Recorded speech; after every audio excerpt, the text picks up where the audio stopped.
Assalamu alaikum. In this video, how to paint arrows shape in Photoshop.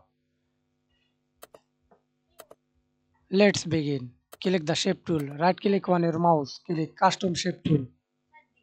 Click the shapes settings and now see this many shapes or symbols, animals, arrows, sticks, texture, flame. Simply click the arrow appended for all same with the shapes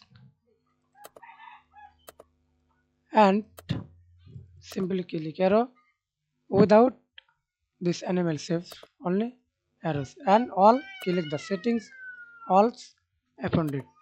Now we can see this added all shapes. Thanks for watching video. Please subscribe to my channel, like, comment, share.